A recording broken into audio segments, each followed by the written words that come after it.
Vós que eu dirijo a minha prece e de manhã já me escutais. Desde cedo eu me preparo para vós e permaneço à vossa espera. Graça e paz, cara amiga, caro amigo, que acompanha diariamente a nossa meditação sobre a Palavra de Deus na Santa Liturgia, nesta quarta-feira da 26ª semana do Tempo Comum. É muito interessante porque cada quarta-feira para nós é dia de nos lembrarmos do pai adotivo de Jesus, que é São José. São José era um carpinteiro. Portanto, São José trabalhava muito na construção, seguramente, de casas, não é? De móveis, fazia móveis e trabalhava também em imóveis. É muito provável que José, quem sabe Jesus, o ajudou também lá na construção daquela cidade chamada Séforis, que era uma cidade muito grande ali dentro da região.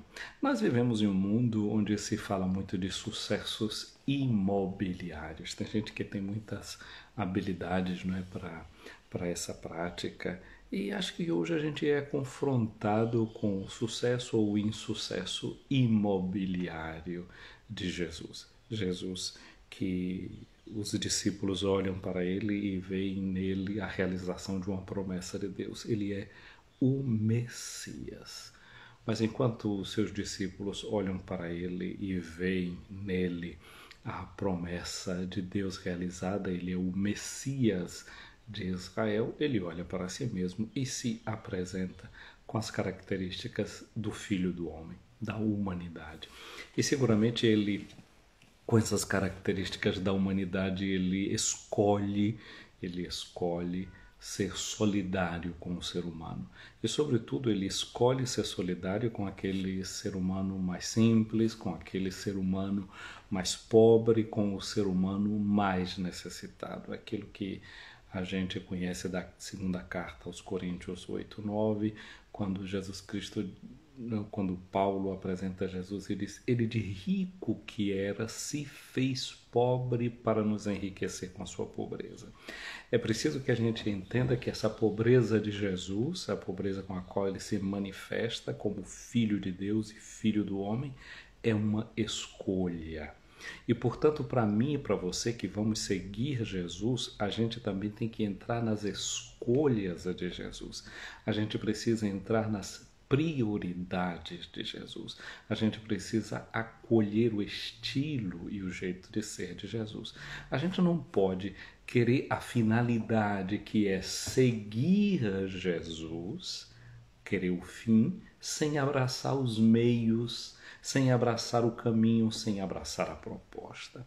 Nós vimos ontem, por exemplo, dois dos discípulos, quando Jesus encontra dificuldades num povoado de samaritano, que eles desejam logo resolver a questão como esse mundo resolve, por meio de fogo, usando o fogo como uma arma contra os seus inimigos, mandando descer fogo do céu para destruir aquele povoado de samaritanos. Não é a lógica de Jesus, não é o estilo de Jesus. A gente não pode querer, não é essa finalidade que é seguir Jesus sem querer os meios que Jesus propõe. Mas tem gente que diz a si mesmo: eu vou conseguir. Ou seja, eu vou seguir com os instrumentos que eu uso, com os instrumentos que são os meus, e na verdade não é assim. Para de fato a gente seguir a Jesus, para a gente conseguir ir neste caminho que ele propõe, a gente tem que abraçar os meios que ele dá. O caminho é ele, a verdade é ele, a vida também é ele. É preciso abraçar Jesus por inteiro, com todas as suas consequências. Uma sequência significa um segmento, não é? Então, prosseguir no caminho com Jesus, com todo o impacto que isso pode dar na nossa própria vida. Nós já vimos no capítulo de ontem, o capítulo 9, versículo 51, que Jesus tomou a firme iniciativa de ir para Jerusalém. Eu disse que em língua grega essa tradução significa enrijecer o rosto. Eu lembrava talvez a profissão de Lucas o ajuda a escrever dessa forma, né? Como alguém que vai passando por uma cirurgia, que precisa amputar alguma coisa, cortar alguma coisa, como precisa endurecer os dentes, concentrar a dor na face e para frente. Assim Jesus também toma essa decisão que é muito firme. E eu ontem dizia que Jesus tinha o rosto endurecido, o rosto firme, mas tinha um coração que é amolecido. E hoje a gente vai notar também isso em Jesus, essa sua capacidade contemplativa, essa capacidade de olhar a natureza, de olhar o que está em volta. E Jesus, como Filho de Deus, ele poderia até se servir, não é, de tudo aquilo que a natureza dava como um espaço para se hospedar, para se abrigar durante aquele período de trajeto que ele estava fazendo para Jerusalém. Mas Jesus estava querendo realmente isso, bater na porta, que não somente a natureza lhe desse abrigo, mas que a liberdade humana fosse capaz de ser provocada, vocar é chamar, não é? A capacidade humana, a liberdade humana fosse provocada, e uma vez provocada, chamada, ela desse uma resposta, ou seja, assumisse uma responsabilidade, porque a responsabilidade é isso, é a habilidade de responder. E aí, quando a gente dá uma resposta a Deus, no fundo, quando a gente dá aquela resposta que é a necessária e a adequada, a gente está fazendo aquilo que Deus quer. Porque no fundo, Deus que chama, Deus que provoca, ele é aquele que tem a resposta que o ser humano deve dar. Então, quando o ser humano responde, ele deve sempre corresponder. Responder com a chamada que já vai embutida nela a própria resposta. Aquela coisa que a gente diz, a pergunta já tem dentro dela a resposta. A resposta que o ser humano deve dar, aquilo que cada uma e cada um de nós deve fazer. Nós continuamos a leitura de hoje dessa página bela, uma página vocacional, portanto, o capítulo 9 de Lucas, versículos de 57 a 62. Estamos com Jesus caminhando para Jerusalém. E nessa nossa caminhada para Jerusalém, vamos permitindo que Jesus nos interrogue, que Jesus nos proponha. Mas nós vamos ver aqui uma outra coisa. Esse capítulo 9 eu já fiz um pouquinho de paralelo deste capítulo com o capítulo 22 do Evangelho de Lucas, porque eu mostrei como os discípulos estavam discutindo entre si para saber quem era o maior, que aliás eu disse que a questão não é bem que estavam discutindo entre eles para saber quem era o maior, mas que tinha entrado neles cogitações, pensamentos para saber quem era o maior. É como que se a gente bebe de uma cultura que nos joga um contra o outro, que nos faz pensar quem é o maior aqui, quem é mais o importante. Essa cultura vai se aninhando dentro da gente e vai gerando na gente pensamentos e comportamentos que são desta natureza. E eu lembrava que no capítulo 22 de Lucas, ali, Lucas mostrava como Satanás entrou dentro de Judas. Então, dizer que é esse fermento de competição e que um pouco vai dentro de cada um de nós. Um pouquinho hoje também talvez a gente deva fazer um pouquinho de paralelo desse capítulo com o capítulo 22, quando a gente vir agora essa primeira imagem vocacional e ver quase que um pouco ela se espelha naquilo que é a forma como Pedro se propõe diante de Jesus, que durante a última ceia fala do momento da sua morte, da sua entrega, e Pedro como que se apresenta como aquele que não vai abandonar Jesus, que vai estar com Jesus até as últimas consequências. E Jesus então precisa anunciar para Pedro que antes do canto do galo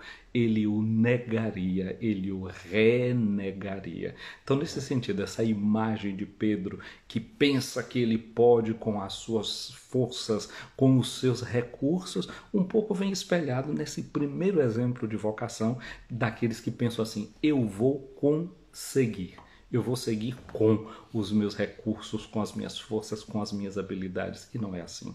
A resposta a uma vocação, a resposta a um chamado é sempre graça de Deus, é sempre dom de Deus, é com a ajuda do Senhor. Sem isso, realmente a gente não consegue abraçar a proposta que Jesus faz, porque é uma proposta exigente, a proposta da cruz, a proposta do renegar-se, a proposta do abandono. não é? Jesus não era tão habilidoso em ter tantos imóveis, então quem vai atrás dele tem que saber que tem que contar com a certeza de que ele precisa ser alguém que se faz móvel, não é? A proposta da mobilidade e não da imobilidade, do se colocar num lugar fixo. Nós, vai dizer o autor da carta aos Hebreus, não temos aqui cidade fixa, uma cidade imóvel, mas nós ficamos à espera daquela que é a cidade futura. E na espera da cidade futura não é que ninguém fica parado esperando, é como lembra Santo Agostinho no De Civitate Dei, que a igreja, em meio às perseguições deste mundo, ela é peregrina e vai recebendo as consolações de Deus. Quem se dispõe a seguir Jesus por essa via do abandono, por essa via do deixar tudo, pode receber muitas perseguições, muitas incompreensões, mas vai contar sempre com aquelas consolações que somente Deus pode dar.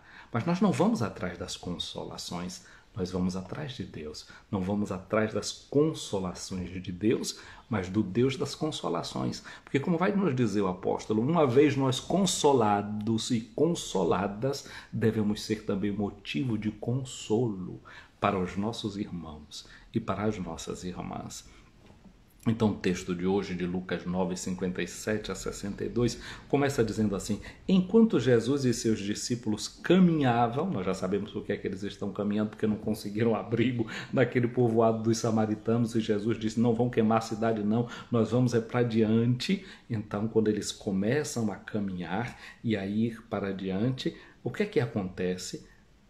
Diz o Evangelho, alguém na estrada. É interessante que na estrada vai sempre aparecendo gente. A gente deve ser essa igreja deve ser a igreja peregrina, não é? Somos um povo que alegre vai, marchando dia a dia ao encontro do Pai. Aqui reunidos nós participamos desta igreja santa que para o céu vai caminhando. Como igreja que vai caminhando, peregrinando, a gente vai encontrando gente no caminho e vai no caminho encontrando essas pessoas que se animam e que se propõem. Chega esse que diz para Jesus, eu te seguirei para onde quer que fores. Eu. Ele não fala que ele precisava receber um chamado. Ele se apresenta. Onde quer que fores, eu te seguirei. Ele acredita nele mesmo, nas suas possibilidades. Essa é uma tendência que tem, até uma heresia do período de Santo Agostinho, não é? Que é o chamado de pelagianismo. Essa pessoa que acredita realmente em todos os seus recursos, em todas as suas possibilidades, que a natureza humana por si parece que ela tem todas as respostas e todas as soluções. A gente acredita nessas forças, nesses recursos da gente. Eu consigo. Então Jesus respondeu para ele, as raposas têm tocas, os pássaros têm ninhos, mas o filho do homem não tem onde repousar a cabeça. Jesus era filho de um carpinteiro, era filho de alguém que construía a casa, mas ele mesmo não tinha casa, ele não multiplicou os seus imóveis. Ele está aqui como esse que não tem sequer um lugar onde repousar a cabeça. Olha o olhar contemplativo de Jesus que eu disse que ele tinha, né? Olha para a natureza para encontrar respostas para as situações que ele está vivendo, para ajudar num discernimento vocacional, num chamado profundo que cada uma e cada um de nós carrega dentro de si. Os pássaros têm os seus ninhos, mas o filho do homem não tem onde repousar a cabeça. Ora, o filho do homem podia também, ele conseguir um espaçozinho na natureza para se abrigar. E a gente viu que o que ele quis foi bater a porta desses samaritanos, que eles renegaram a liberdade humana que é capaz de responder com um não, e a bondade de Deus que continua sempre aberta para esse homem que o recusa, que não responde favoravelmente. Muito bem, então essa foi a resposta de Jesus para essa pessoa. Mas, gente, se é verdade que quando há uma proposta que nasce somente da natureza humana, Jesus manifesta com objeções, olha o que é que acontece. É preciso que Jesus faça a proposta.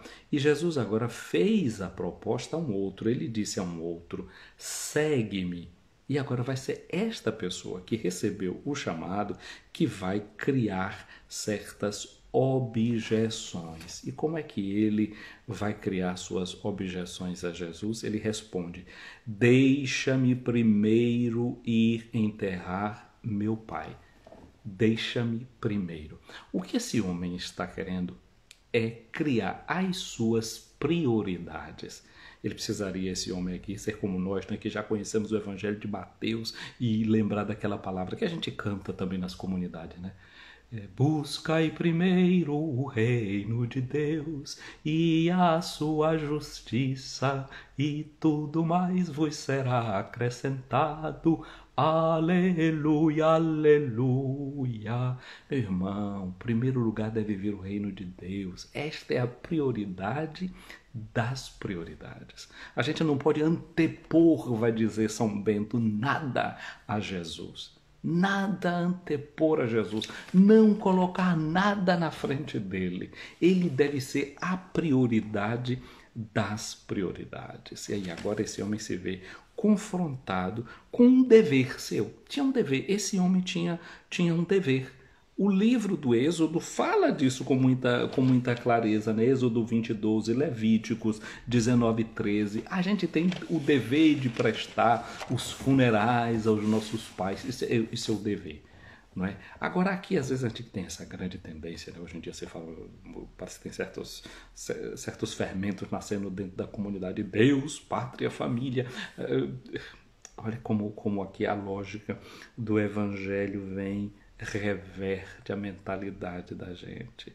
Esse homem que está aqui agora diz: não, eu preciso cuidar primeiro do meu pai. Olha, ele diz, né, deixa eu primeiro enterrar meu pai. Eu penso que o que está acontecendo aqui não é que o cadáver do pai já está ali dentro do caixão e está faltando algumas horas para acontecer o enterro e ele está querendo enterrar o pai. Às vezes acontece de gente que diz assim: ah, meu pai, minha mãe, então assim, então eu vou ficar cuidando de meus pais um dia, quando que eu me libertar dos meus pais, aí eu vou cuidar da minha vocação, eu vou tomar as minhas decisões na vida, e ficar sempre colocando uma desculpa, deixando o reino de Deus para depois, e aí o pai envelhece, a pessoa envelhece também, e ele não toma a decisão que deveria ter tomado. Não priorizou o reino de Deus, não buscou aquela justiça que vem do Evangelho de nosso Senhor Jesus Cristo. Então, portanto, aqui é uma pessoa que está confrontada entre a sua liberdade e a sua responsabilidade, é alguém que está confrontado pelos seus afetos e pelos seus deveres. Mas, gente, nós não podemos antepor nada ao reino de Deus. Há coisas que são legítimas. São Paulo diz: tudo me é permitido, mas nem tudo me convém. Esse que deve ser o critério dos critérios, é o reino de Deus, é a pessoa de Jesus. E Jesus respondeu para ele: deixa que os mortos enterrem seus mortos, mas tu vai anunciar o reino de Deus.